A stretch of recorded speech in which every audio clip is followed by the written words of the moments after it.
প্রিয় শিক্ষার্থী, আশা করি সবাই ভালো আছো।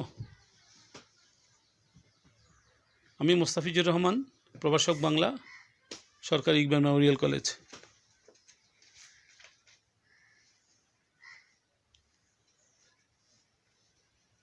আজকে আমরা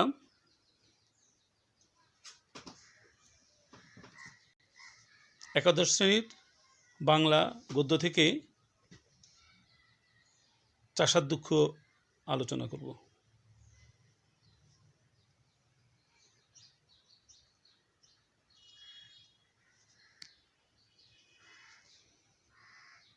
চাষার দুঃখ, রোকেয়া সাখাওয়াত হোসেন। তোমরা ছবিটা দেখে বুঝতে পারতেছ একজন চাষা কিভাবে কাঁদতেছে, মনের দুঃখে সে কাঁদতেছে।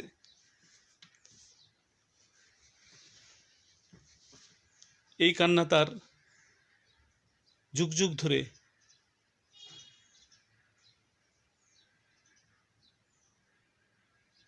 তখনকার ইস্ট ইন্ডিয়া কোম্পানির আমলে চাষিদের এই যে করুণ চিত্র, এটা হরহামেশার ঘটনা।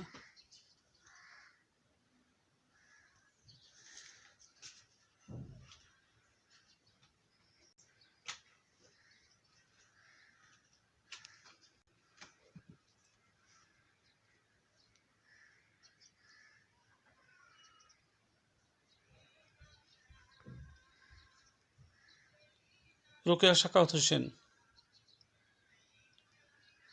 1880 সালের 9 ডিসেম্বর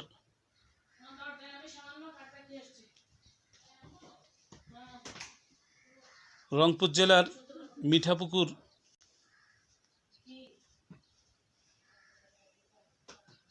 জন্মগ্রহণ করেন। তার পিতার নাম জহিরুদ্দিন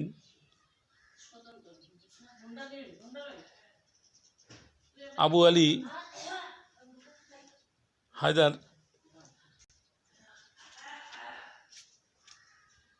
সাবের এবং মাতা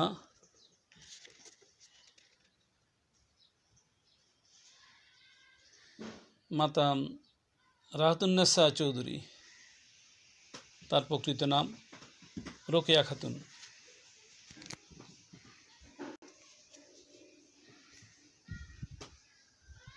এবং বৈবাহিক সূত্রে নাম রোকেয়া সাখাওয়াত হোসেন। রোকেয়ার পিতা বহু ভাষায় সুপণ্ডিত ছিলেন,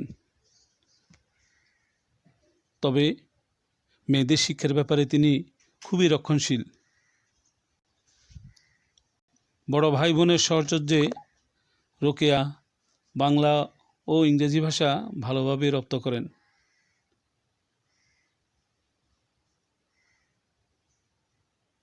জ্ঞানার্জনের বিষয়ে সে এত বেশি আগ্রহী যে 16 বছর বয়সেই উর্দুভাষী হয়ে পড়েন।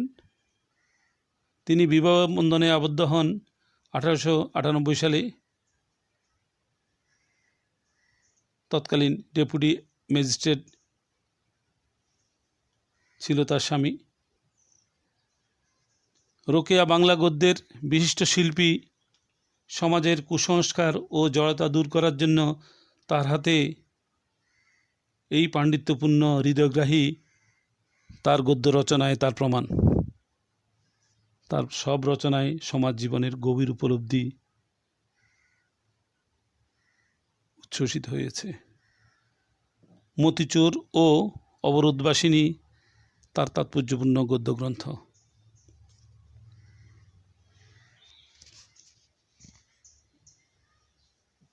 আমরা এতক্ষণ পর্যন্ত যে পাঠ পরিচিতি শুনলাম বা দেখলাম, এটা কোথাকার থেকে আমরা বলেছি? নিশ্চয়ই চাষার দুঃখ থেকে। আমরা চাষার দুঃখের যদি আমরা শিখন ফলের কথা চিন্তা করি, তাহলে শিখনফলগুলো কীরকম হতে পারে দেখো। 1. কৃষিভিত্তিক বাংলাদেশে কৃষিকাজ ও কুটির শিল্পের গুরুত্ব সম্পর্কে অবগত হওয়া যাবে। 2. ব্রিটিশ ভারত সমাজ ব্যবস্থায় কৃষক পরিবারের অর্থনৈতিক দুর্দশার চিত্র দেখা যাবে বা জানা যাবে। 3. আধুনিক সভ্যতার করাল গ্রাসে দেশি শিল্পের যে সংকটময় অবস্থা বা পরিস্থিতি তা সম্পর্কে অবগত হওয়া যাবে। 4. সভ্যতার নামে বাঙালির বিলাস বাসনের স্বরূপ উদ্ঘাটন করা যাবে।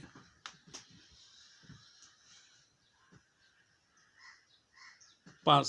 গ্রামীণ সমাজের দুঃখ দুর্দশা লাঘবের যে উপায় বা সমাধান সম্পর্কে ধারণা নেওয়া যাবে।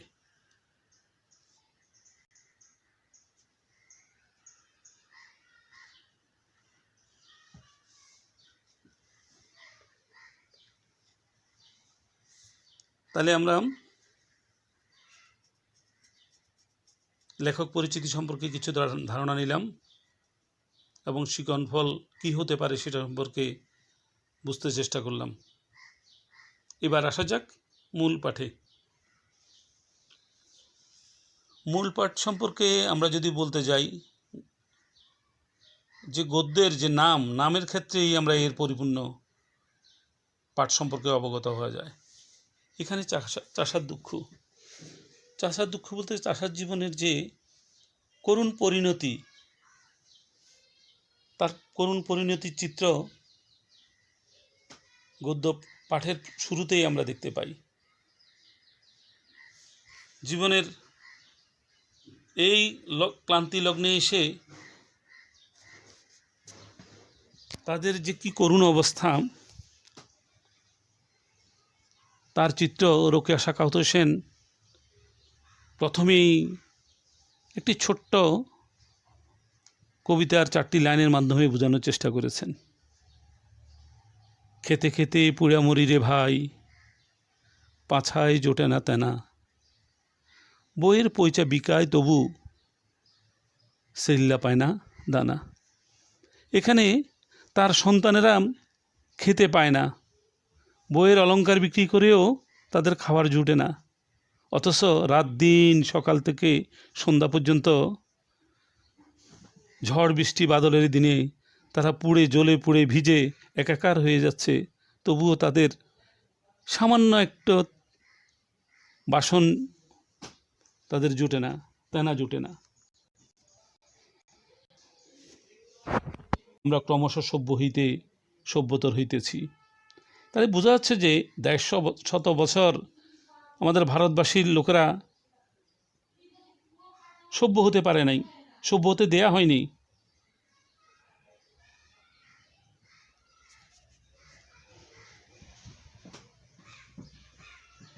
শিক্ষা সম্পদে দেশের জাতির সমকক্ষ হইতে চলিয়াছি, কিন্তু আসলে সমকক্ষ আমাদেরকে হতে দেওয়া হয়নি।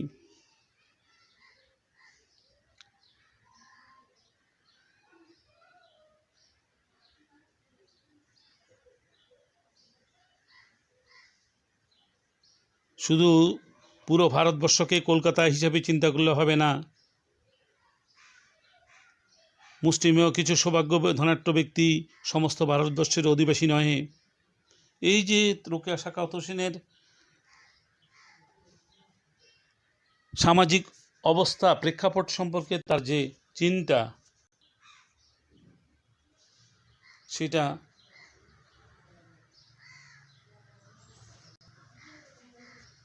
এখানে দেখানো হয়েছে।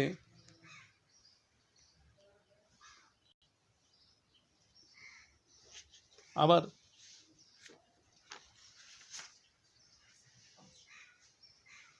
তিনি আবার বলেছেন,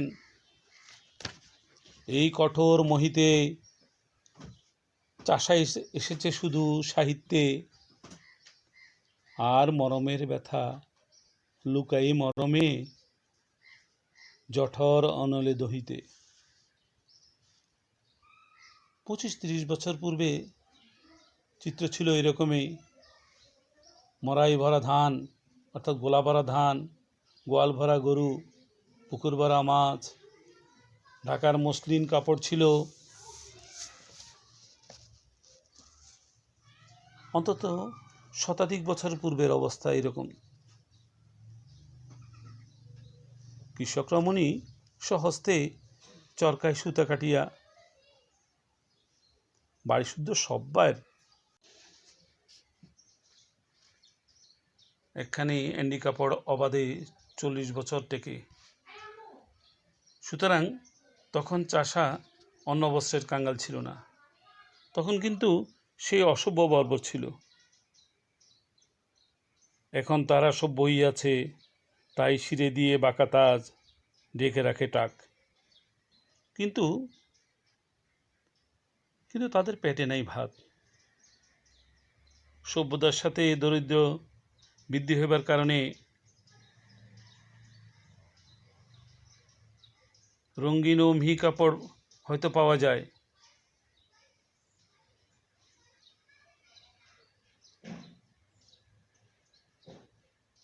এরূপে বিলাসিতা শিরায় শিরায় ধমনীতে ধমনীতে প্রবেশ করিয়া তাহাদিগকে বিশেষ জর্জরিত করিয়া ফেলিয়াছে।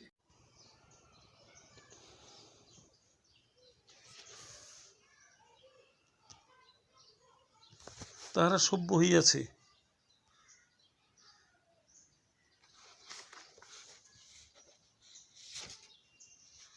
তাই শিরে দিয়ে বাঁকা তাজ, ডেকে রাখে টাক। তাদের কিন্তু পেটে ভাত নাই। সভ্যতার সাথে সাথে দরিদ্র বৃদ্ধি পাইয়া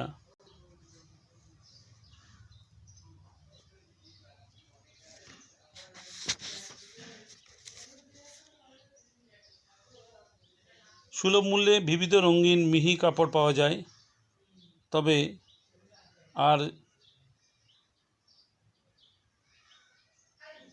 শিরায় শিরায় ধমনীতে ধমনীতে প্রবেশ করিয়া তাহাদিগকে বিশেষ জর্জরিত করিয়া ফেলিয়াছে বিলাসিতা।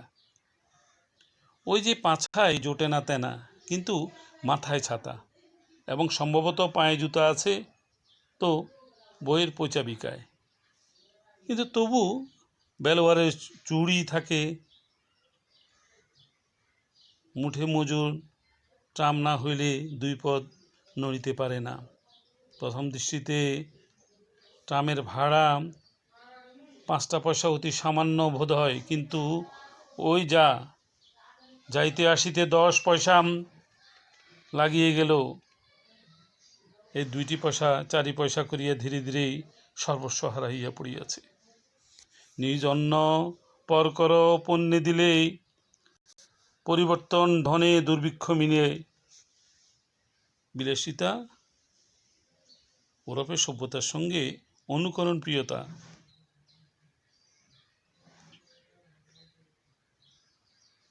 নামক একটা নতুন ভূত তাদের স্কন্ধে চাপিয়া আছে। তাদের আর্থিক অবস্থা সামান্য একটু সচ্ছল হইলেও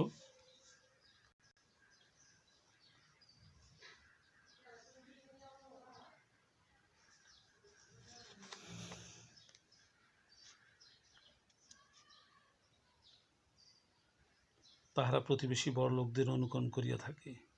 তখন চাষার বউয়ের ঝির যাতায়াতের জন্য শহরি চাই, ধান বানিবার জন্য ভাড়ানি চাই, ইত্যাদি ইত্যাদি।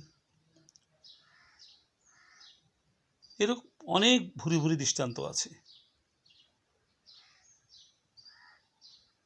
সর্বঙ্গে ব্যথা, ওষুধ দিব কোথা।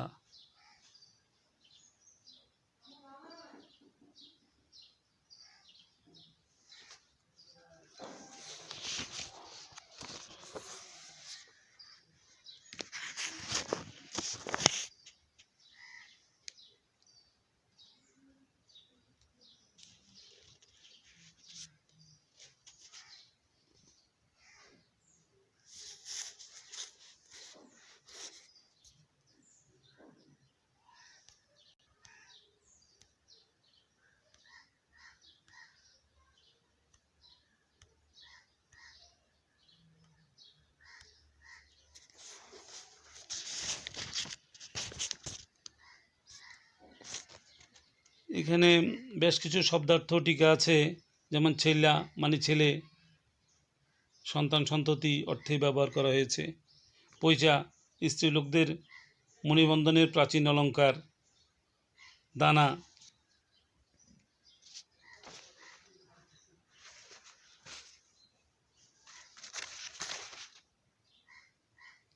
অভ্র আকাশ।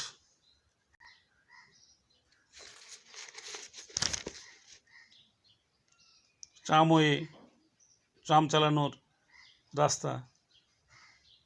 বায়োস্কোপ চলচ্চিত্র, ছায়াছবি, সিনেমা ইত্যাদি। চাষাই সমাজের মেরুদণ্ড। বাংলার কৃষি প্রধান দেশ, চাষি। তেমনি পাছায় জোটে না তেনা, যে তাদের কৃষকদের চরম দারিদ্র্যের পরিচয় দিতে গিয়ে রোকেয়া সাখাওয়াত হোসেন প্রবাদটি ব্যবহার করেছেন। চটকল প্রতিষ্ঠার পর থেকেই পাটের চাহিদা ও কদর বেড়ে যায়। প্রবাদটির ভিতর দিয়ে কৃষকদের করুণ অবস্থার পরিচয় দেওয়া হয়েছে। ল্যাঙ্গট বা কপিন, কপিন অর্থ ল্যাঙ্গট, চিরবাসন, লজ্জা নিবারণের জন্য পরিধেয় সামান্য বস্ত্র। মোহিতে, পৃথিবীতে। টোকা, সুতা পাকাবার যন্ত্র। অ্যান্ডি, মোটা রেশমি কাপড়। বেলোয়ারের চুড়ি, উৎকৃষ্ট স্বচ্ছ কাঁচে প্রকৃত চুড়ি।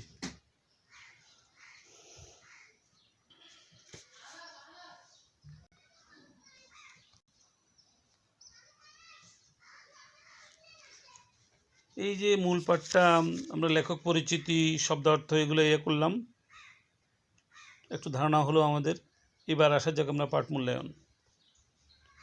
রোকেয়া সাখাওয়াত হোসেন রচিত চাষার দুঃখ শীর্ষক রচনাটি বাংলা একাডেমি কর্তৃক প্রকাশিত রোকেয়া রচনাবলী থেকে চয়ন করা হয়েছে। তার শিক্ষা ও সামাজিক কর্মকাণ্ড থেকে শুরু করে লেখালেখির জগৎ উৎসর্গকৃত হয়েছে এই পশ্চাৎপদ নারী সমাজের মুক্তি ও সমৃদ্ধির জন্য। কিন্তু চাষার দুঃখ শীর্ষক প্রবন্ধটি তৎকালীন দরিদ্রপীড়িত কৃষকদের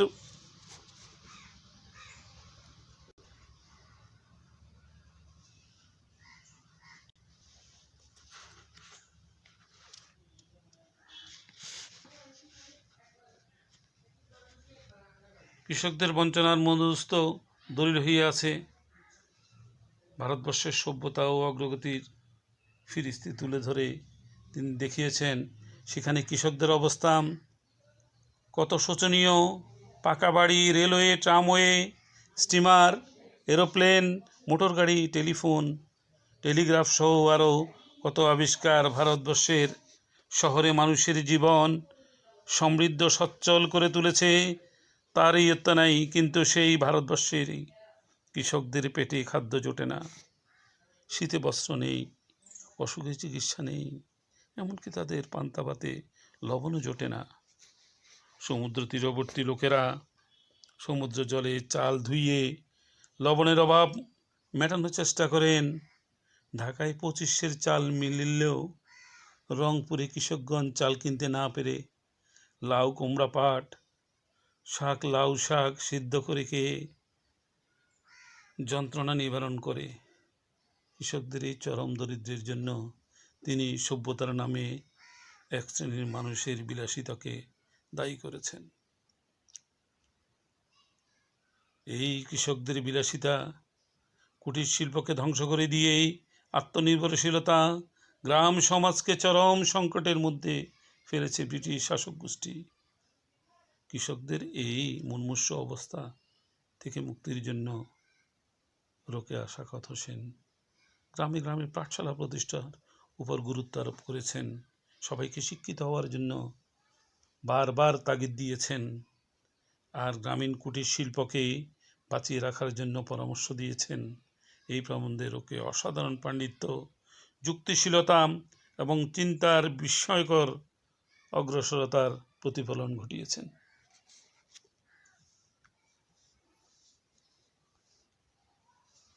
এবার আসা যাক বাড়ির কাজ। আমরা এতক্ষণ যা আলোচনা করলাম সেখান থেকে আমরা কয়েকটা প্রশ্ন তোমাদেরকে বাড়ির কাজ হিসেবে আমরা দিচ্ছি, এগুলো বাসায় নিজেরা কালেকশন করবা। আমি একটা ছোট্ট 2 লাইনের একটা উদ্দীপক বলছি। আব্দুল করিম আমলাগাছি গ্রামের এক দরিদ্র কৃষক। দিনরাত কঠোর পরিশ্রম করে সে মাঠে ফসল ফলায়, মাথার ঘাম পায়ে ফেলে ফসল ফলালেও সংসার ঠিকমতো চালাতে পারে না। পরিবারের সকলের চাহিদা মেটানো তবু তার পক্ষে সম্ভব হয় না। এত পরিশ্রম করেও নুন আনতে পান্তা ফুরানের মতো অবস্থা তার। এই উদ্দীপকের থেকে 1 নম্বর প্রশ্ন, ক প্রশ্ন,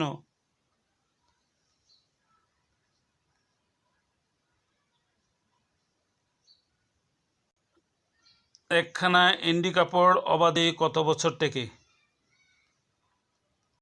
খ পাছায় জোটে না তেনা। কারণগুলো তুলে ধরো। গ উদ্দীপকের সাথে চাষার দুঃখ প্রবন্ধের কোন দিকটি সাদৃশ্যপূর্ণ? ব্যাখ্যা করো। নুন আনতে পান্তা ফুরায় চাষার দুঃখ প্রবন্ধের আলোকে উক্তিটি বিচার করো।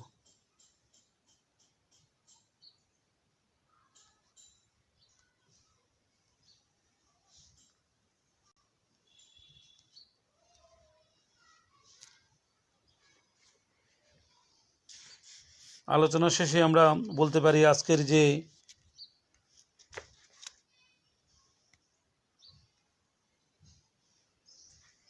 আলোচনা, এখানে মূল পাঠ,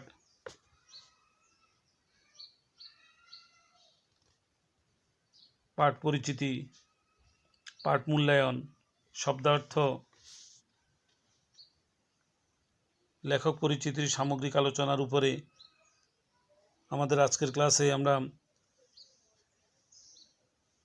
সারগর্ভ যেটুকু আমরা সেটুকুই আলোচনা করেছি। এই যে সমস্যাগুলো আমরা চাষার দুঃখে গল্পে প্রবন্ধে আমরা যে সমস্যাগুলোর কথা বলছি, সেই সমস্যাগুলোর সবচেয়ে সহজ এবং সামগ্রিক সমাধান হচ্ছে ওদের নিজেদের মধ্যে নিজেরাই যে আধুনিকতার বলে সভ্যতার কথা চিন্তা করে ওরা যে বিলাসিতা, এই বিলাসিতা তাদের থেকে দূর করতে হবে। যতদিন পর্যন্ত বাংলার কৃষকদের মধ্যে বিলাসিতা দূর হবে না, ততদিন তাদের অভাব ঘুচবে না, অনটন ঘুচবে না। তাদেরকে আরও পরিশ্রমী হতে হবে, তাদেরকে শিক্ষিত হতে হবে, সবাইকে পাঠশালায় যেতে হবে। পাশাপাশি এই যে সামাজিক যে কুপ্রথাগুলো, সামাজিক এই যে ক্ষুদ্র কুটির শিল্পকে দিন দিন যে শেষে যাচ্ছে, এটাকে উদ্ধার করতে হবে।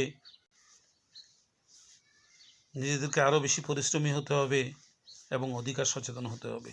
আর অধিকার সচেতন হতে হলে তাদেরকে শিক্ষিত হতে হবে। এই কথাগুলো বেগম রোকেয়া বারবার বিভিন্নভাবে এই প্রবন্ধে বোঝাতে চেষ্টা করেছেন। এই প্রবন্ধে যেমনটি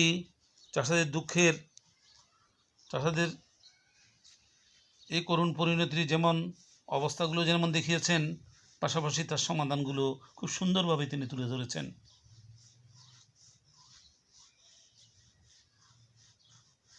আশা করি তোমরা কিছুটা হলেও ধারণা করতে পেরেছ আমাদের এই আলোচনা থেকে। তো যাক, আমরা আগামী ক্লাসে